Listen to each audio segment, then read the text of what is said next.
Phone tapping అనేది చాలా దారుణమైన విషయం.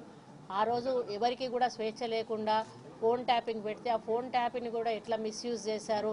మరి వ్యాపారవేత్తలు అయితేంది, రియల్ ఎస్టేట్ వాళ్ళని అయితేనేమి, హీరోయిన్లను అయితేనేమి, ఈ విధంగా ఎంతోమందిని ఇబ్బందులకు గురి చేయడమే కాకుండా కోట్ల రూపాయల వసూళ్లు చేసి ఈరోజు ఆ యొక్క మరి ఆధారాలు కూడా లేకుండా ధ్వంసం చేసినటువంటి పరిస్థితి మనం చూస్తూ ఉన్నాము. అదంతా కూడా అందులో మా ఫోన్ కూడా ట్యాపింగ్లో పెట్టడం జరిగింది, మురళి గారిది. మరి అటువంటి వాళ్లకు ఎంక్వైరీ జరిపించి ఈరోజు కాంగ్రెస్ పార్టీ ప్రభుత్వం రేవంత్ రెడ్డి గారి నాయకత్వంలో వాళ్ళందరినీ కూడా బయటికి తీసుకొచ్చి వాళ్లకు తగిన మరి శిక్ష పడే విధంగా వారు ఎంక్వైరీ చేయడం జరిగింది. అది నడుస్తూ ఉంది. అదేవిధంగా కాళేశ్వరం మేడిగడ్డ విషయంలో కూడా ఈరోజు బీజేపీ మాట్లాడకుండా ఉంది.